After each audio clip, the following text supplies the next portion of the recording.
torcidos, nosotros recibimos un paquete espiritualmente como deforme, jorobado espiritualmente, aunque lo veamos lindo, y comenzamos en el nombre del Señor a tratar de orientarlo, pero llega un momento que el hijo tiene que tomar ¿qué? Decisiones.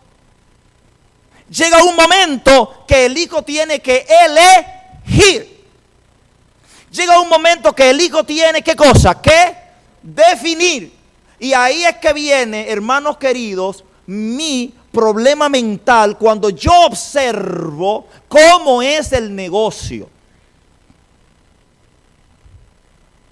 Cómo es la inclinación. En Génesis 26:34 dice: cuando Esaú tuvo 40 años de edad, tomó, ¿qué es tomó? Una decisión. Tomó por esposa a Judith, hija de Beeri hitita, y a Basemat, hija de Elón hitita, y fueron amargura de espíritu para Isaac y para Rebeca. O sea, él tomó la decisión de casarse con dos mujeres que fueron, ¿qué cosa? Amargura de espíritu para Isaac y para Rebeca. A veces nuestros hijos toman decisiones que son una verdadera amargura de espíritu, pero son sus decisiones. En Génesis 27:46, Rebeca le dijo a Isaac: yo tengo fastidio de mi vida a causa de las hijas de Ed. ¿Tengo qué? Fastidio de mi vida. Si Jacob toma mujer de las hijas de Ed como estas, de las hijas de esta tierra, ¿para qué yo quiero la vida? ¿Cómo estaba esa mujer? Angustiada, desesperada por una decisión libre que tomó ¿quién? Su hijo. Le voy a decir más, hermano.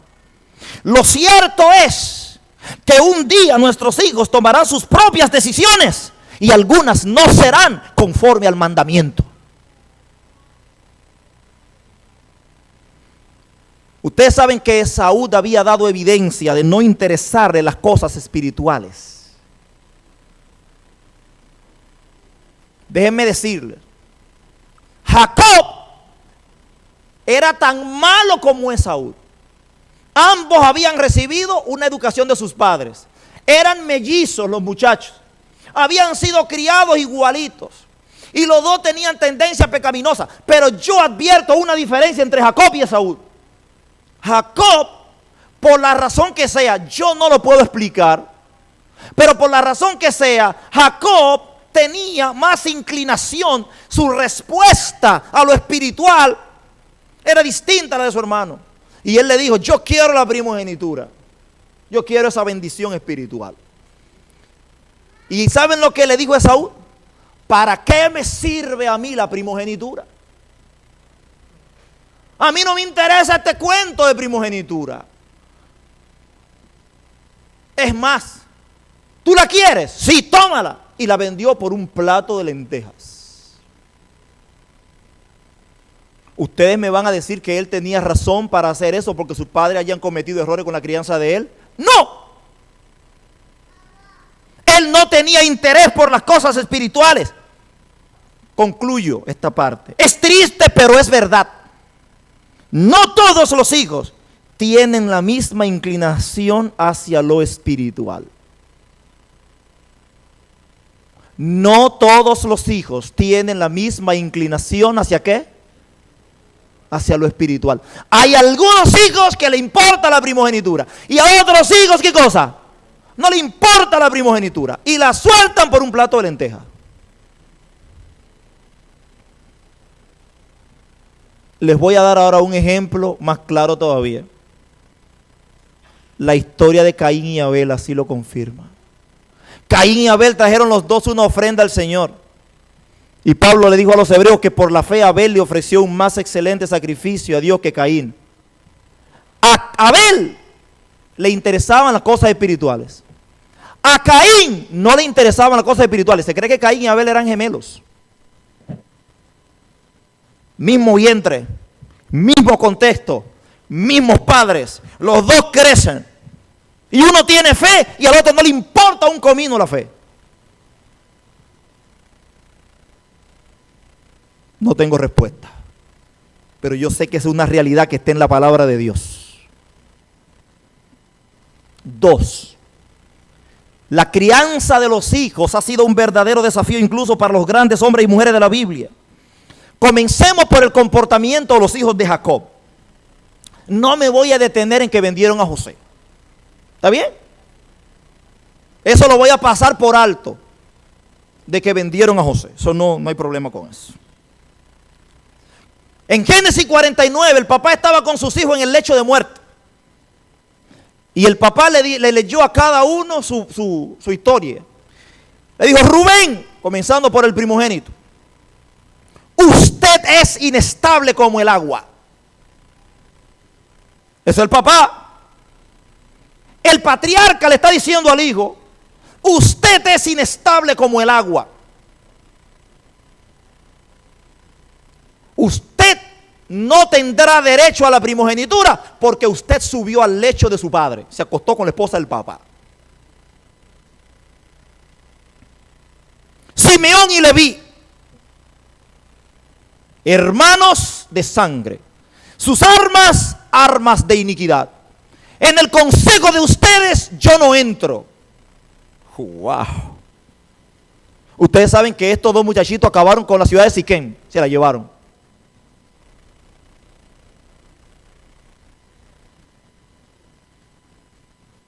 Adán le dijo: Dan, usted es como una serpiente junto al camino. ¿Sabes qué es una serpiente? ¿Una representación de quién? De Satanás. De hecho, la tribu de Dan en el libro de Apocalipsis no aparece. El papá le dijo: usted tiene dentro de sí la semilla del mismo diablo. ¿Fue lo que le dijo? Terrible eso. Terrible. La lista que estoy haciendo aquí no es exhaustiva, no es en detalle. Pero recordemos los hijos del sumo sacerdote. Aarón, el gran Aarón. Hombre con 40 años de ministerio. Yo tengo 15 años de ministerio y he cometido barbaridad. Y él con 40 años de ministerio, lo único que le podemos contar fue que hizo un becerro. En una ocasión está bien, pero Cristo lo perdonó y que criticó. Pero después era un hombre de Dios, nítido, sí. Impecable. Los dos primeros hijos del Señor, se lo lleva. Sale fuego del cielo y quema a los muchachos en el mismo altar. Y el Señor le dice al padre, a Moisés: dile a Aarón que digo yo que no se atreva a gritarlo. ¿Sabe lo que le está diciendo? No sirve eso. Cosa terrible. Terrible eso. Voy a pasar por alto a los hijos de Elí. No voy a hablar de ellos en esta noche, en esta mañana, porque pobre Elí. Pero ¿qué decir de los hijos del gran profeta Samuel? Primer libro de Samuel 8. Dice: cuando Samuel envejeció, ¿qué hizo Samuel? Puso a sus hijos por jueces sobre Israel. El nombre de su primogénito era Joel, el segundo Abías, y fueron jueces en Beerseba. Pero sus hijos no anduvieron en los caminos de su padre. ¿Qué hicieron los hijos? Samuel, el profeta Samuel. ¿Cuánto creen que Samuel estaba lleno del Espíritu Santo? ¿Hay alguna duda? ¿Alguna duda? ¿Alguna inquietud con Samuel? La Biblia dice: sus hijos no caminaron en el camino de sus padres, sino que siguieron la avaricia, recibían soborno y pervertían el derecho. Oh, padres serios pueden dar hijos ladrones. Respuestas no tengo, un misterio.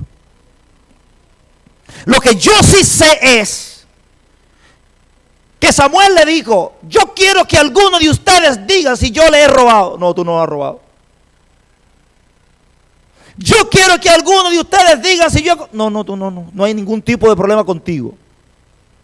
Pero no queremos saber de los hijos tuyos.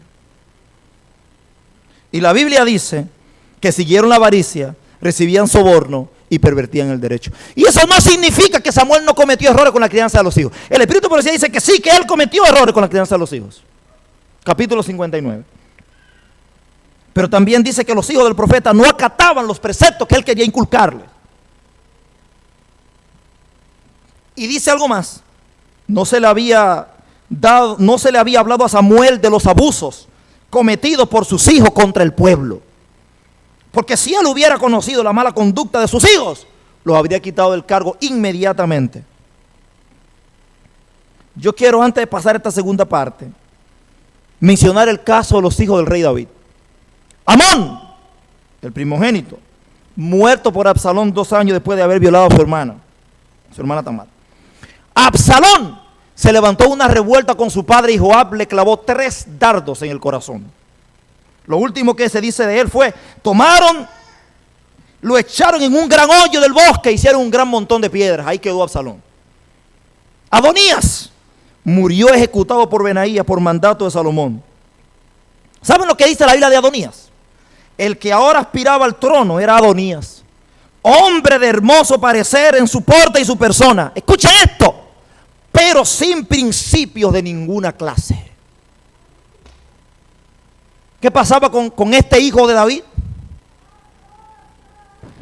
No tenía principios de qué. Y lo demostró cuando fue a pedirle a Salomón la que había sido mujer de su papá. ¿Sí o no? Segunda conclusión. ¿Será que alguno de los patriarcas, profetas y reyes de Israel no estarán acompañados de alguno de sus hijos en el reino de los cielos?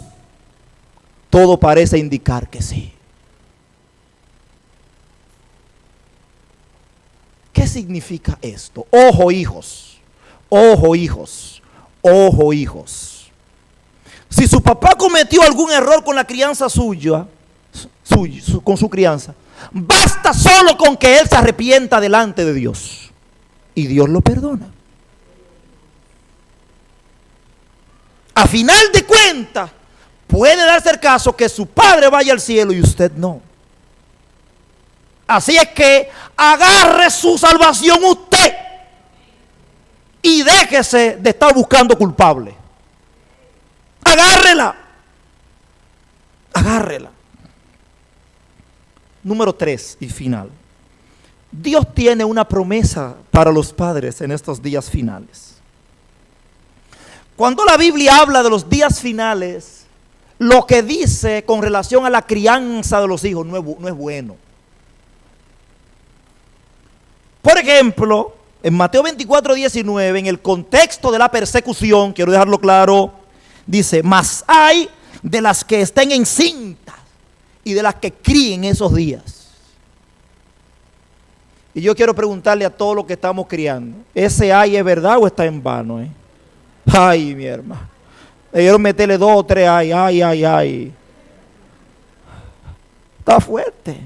¡Ay! A veces yo pienso que si nosotros criamos de los santificados, de lo que lo tenemos metido aquí en este círculo, de lo que y nos salen con algunas cosas. Voy a decir algo porque Carlito no está aquí. Y si lo ponen, saben que tienen que cortarlo. Cuando Carlito tenía como 7 años, para una Navidad estamos en la casa y él me llama y me dice que él quería comer carne, de esa carne de verdad, de la que estaba ahí. Ya yo que nunca había comido carne. Así es que a mí no hay ningún pecado en comer pollo, ¿ven? No hay problema con eso. Pero él nunca había comido carne.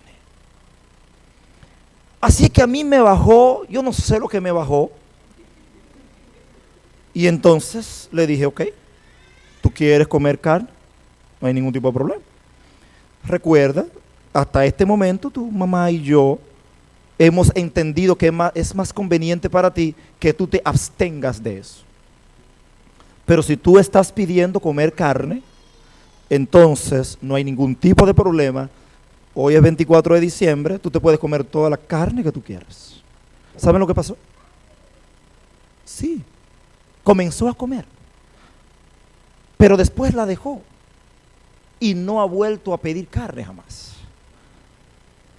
Yo no sé qué va a pasar en el futuro. Recuérdense que yo estoy en la segunda parte, yo estoy no en los mandamientos, ya ves. Hace 15 años yo estaba metido en los mandamientos, ya he bajado, estoy metido en la sugerencia. Pero hay cosas de los hijos que nos sacan de balance. No estamos preparados para eso, porque no es esa la crianza que le hemos dado. Cuando Pablo le habló a Timoteo, la segunda carta a Timoteo capítulo 3, le habló de los últimos días, le dijo que en los últimos días los hombres habría tiempos peligrosos y que los hombres serían desobedientes a los padres, serían ingratos, serían impíos y serían sin afecto natural. Desobedientes a los padres, sin afecto natural. ¿Saben qué es sin afecto natural? O sea, yo le debo un afecto natural a mi papá. Si yo no quiero respetar a otro individuo, está bien, pero a él yo le debo un respeto. Pero ese afecto natural va lejos, hermanos, va lejos. Ahora, en la palabra de Dios hay una promesa en el libro de Malaquías, el capítulo 4, que yo quiero que ustedes busquen, por favor. Libro de Malaquías.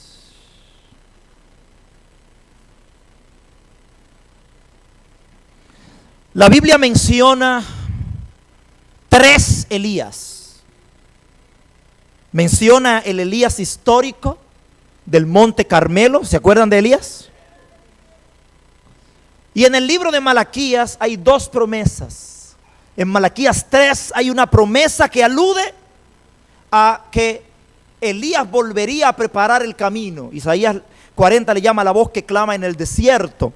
Y Jesucristo dijo, si quieren recibirlo, hablando de Juan el Bautista, este es el Elías que habría de venir ¿a quién? Al mundo. Pero en Malaquías capítulo 4, el verso 1 dice, viene el día ardiente como un horno, y todos los soberbios, todos los malhechores serán estopa, y ese día que está por llegar los abrazará, y no quedará de ellos ni raíz ni rama, dice el Señor Todopoderoso. Aquí está hablando de la primera venida o de la segunda venida de Cristo. La segunda venida de Cristo. ¿Cuál es el día que viene ardiente como un horno? El día de la segunda venida. Ahora, el texto termina diciendo, verso 4, acordaos de la ley de Moisés mi siervo, a quien entregué en Horeb ordenanzas y leyes para todo Israel. Verso 5, mirad que yo os envío al profeta Elías antes que venga el día grande y terrible del Señor.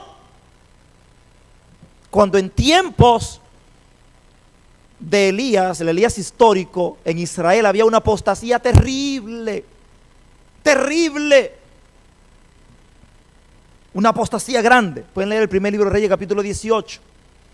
Hasta tal punto, hermanos queridos, que cuando Elías está en el Monte Carmelo, cuando está allí, él le ora a Dios. Dice, cuando llegó la hora, verso 36, de ofrecer el holocausto, se acercó el profeta Elías y dijo, Jehová, Dios de Abraham, de Isaac y de Israel, sea hoy manifiesto que tú eres rey y que yo vengo como tu siervo y que por mandato tuyo yo he hecho estas cosas. Respóndeme, Jehová, respóndeme, para que conozca este pueblo que tú, oh Jehová, eres el Dios y que tú vuelves el corazón de ellos. ¿Y saben qué hizo Dios? Hizo un milagro. Y descendió fuego del cielo y los ojos de los israelitas se abrieron y dijeron, Jehová es Dios. Jehová es Dios. Y hubo una gran reforma en el pueblo de Dios. Cuando vino Juan el Bautista, Jesucristo se refirió a él como el Elías que habría de venir al mundo. Y Lucas 1:16 dice, y hará que muchos de los hijos de Israel se conviertan al Señor, el Dios de ellos. E irá delante de él con el poder y el espíritu de Elías. El profeta le está hablando a los padres acerca de ¿quién? De Juan el Bautista. Y dice aquí, para hacer volver el corazón de los padres a los hijos. Amén. Para hacer volver el corazón de los padres a los hijos. ¿Y qué más? Y de los rebeldes a la prudencia de los justos, para prepararle al Señor un pueblo bien dispuesto. Oh, hermanos, Dios dijo que en los días de Cristo habría también otro reavivamiento grande y que volverían los padres, los hijos a los padres volverían a los hijos también. Una promesa grande. En el libro de Mateo, búsquenlo conmigo por favor. En el libro de Mateo 21:31 dice la Biblia. Mateo 21:31, para que ustedes vean quiénes fueron los que dijeron Jehová es Dios en tiempo de Juan el Bautista. Respondieron, hablé de Mateo 21:31.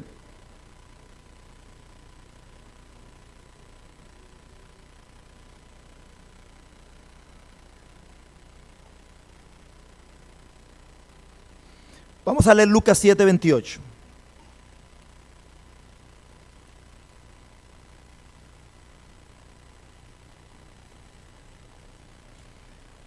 Lucas 7:28. Ahí podemos verlo también. Os digo que entre los nacidos de mujer no hay mayor profeta que Juan el Bautista. Sin embargo, el más pequeño en el reino de Dios es mayor que él. Al oírlo todo el pueblo, ¿quiénes? Hasta los publicanos reconocieron la justicia de Dios y recibieron el bautismo de Juan. Pero los fariseos y los sabios de la ley, al rechazar el bautismo de Juan, desecharon el plan que Dios tenía para ellos. ¿Qué pasó? Juan está preso. Juan está preso. Juan envía a preguntar. Jesucristo le manda su respuesta. Los ojos ven. ¿Qué? Y ahora Cristo da testimonio. Cuando Cristo da testimonio, dice que todo el pueblo, los que habían escuchado el evangelio de Juan pero no se habían arrepentido, ¿qué hicieron ellos? Vinieron y aceptaron el evangelio. Comenzando por los publicanos. ¿Y quiénes más? Las prostitutas. ¿Quiénes eran los publicanos? Los publicanos eran israelitas descarriados. Israelitas que por dinero se habían vendido a Roma y cobraban los impuestos. ¿Quiénes eran esas rameras y prostitutas? Eran hijas de israelitas que se habían vendido a la corrupción y a la prostitución romana. E israelita también. Por eso en una ocasión Dios le dijo a los fariseos, le dijo, las prostitutas y los publicanos van delante de ustedes al reino de los cielos. ¿Por qué? Porque las prostitutas y los publicanos aceptaron cuando Dios le abrió los ojos, dijeron, Jehová es Dios, Jehová es Dios. Y vinieron y se bautizaron y le entregaron su vida a Dios.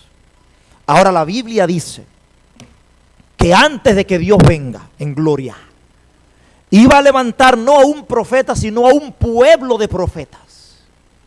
A un pueblo profético. Levantaría la iglesia adventista del séptimo día.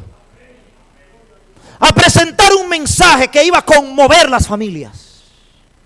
La Biblia dice que ese profeta que habría de venir antes del día terrible de Jehová, haría volver el corazón, volver a arrepentirse. Volver es alguien que estaba y se fue. Volver el corazón de los padres a los hijos. Y el corazón de los hijos a los padres. Dice el Señor, no sea que yo venga y hiera el país y acabe con toda la tierra. Quiero decirles, hermanos, que ese gran movimiento ha comenzado para la gloria y la honra del Señor. Y que muchos de nuestros ex miembros se están volviendo a la fe. Muchos, pero como ustedes no se imaginan. Muchos muchachos que estaban en la fe, muchos se están volviendo al camino del Señor. Es la última guagua, el último tren, el último avión. El que no se monte se va a quedar. Dios tiene una promesa para nosotros. Pero esa promesa tiene que cumplirse en nosotros.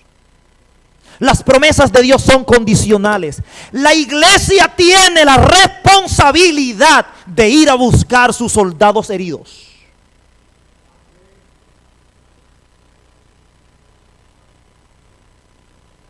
La iglesia tiene la responsabilidad de ir a buscar sus soldados heridos. La iglesia tiene la responsabilidad de ir a buscar ahora sus soldados heridos. ¿Por qué no hacemos una cena para los hijos nuestros que se han ido de la fe?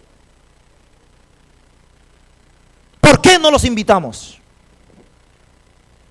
¿Por qué no nos intercambiamos los hijos?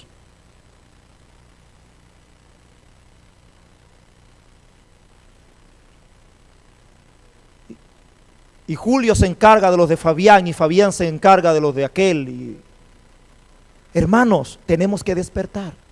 Dios dijo que teníamos un mensaje para la restauración de la familia, para convertir el corazón de los padres a los hijos. Hay que ir a buscar a esos muchachos ahora. Cuando llegué a la iglesia central donde estoy ahora, veo que la iglesia tiene niños que es impresionante. En el club aventurero hay casi 50. Una cosa increíble. Y le dije a los padres, el primer libro que vamos a leer aquí es Conducción del Niño.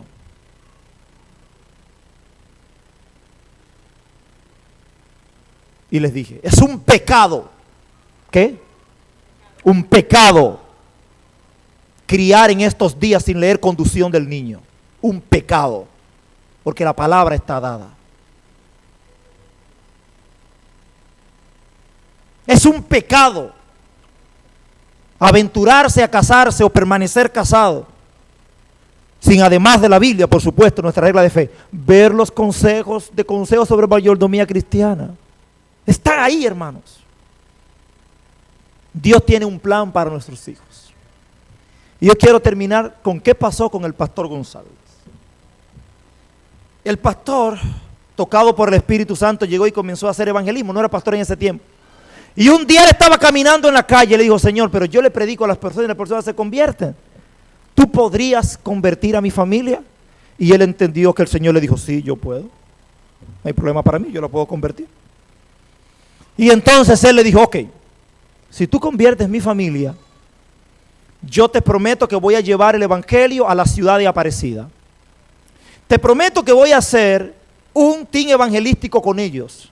Y yo te prometo que voy a ir a predicar el evangelio a Roma. Y comenzó a trabajar con ellos. 5 años después, sus 5 de los 7, bueno, con él, 5 estaban en la fe. Hizo el team evangelístico y por 10 años. Uno era futbolista, dejó el fútbol. Otro tenía un taller, dejó el taller. 10 años después, los 5 hermanos, los 5 eran pastores. Y sus padres hoy están en la fe también. Dios puede salvar a nuestros hijos. Dios quiere salvar a nuestros hijos. Dios está dispuesto a traer a nuestros hijos. Pero el profeta tiene que ir a buscar los hijos. Y cuando el profeta vaya a buscar los hijos, el Señor va a ir con el profeta. Y el profeta vendrá. El profeta vendrá. En nuestra iglesia estamos escribiendo el plan estratégico y estamos altamente preocupados porque nuestros hijos vengan. Altamente orientados a que nuestros hijos vengan a la fe. Porque yo estoy seguro que si nuestros hijos no vienen a la fe, se van a quedar porque el mundo llegó a su fin. Es ahora o nunca. Tienen que entrar ahora o nunca. Y Dios quiere que entren ahora. Hermanos queridos, conclusión final. Les invito a la reflexión. Les invito a reflexionar. Pensemos. Tratemos de que nuestros hijos conozcan al Salvador. Yo reconozco que en la iglesia hemos hecho mucho tiempo, mucho énfasis en la obediencia, pero no en la salvación, no en el amor. Y la única salvación para alguien que viene torcido no es la ley. Él puede repetir los 10 mandamientos, pero si él no llega a amar al dueño de los 10 mandamientos, pronto él lo va a dejar de repetir.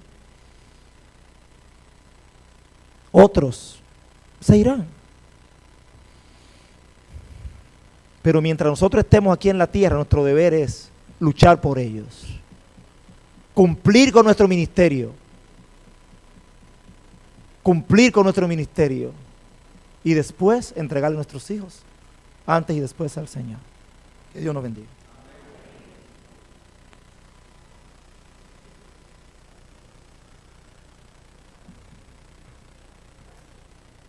Después de estas bellas palabras, para finalizar tendremos el himno 590.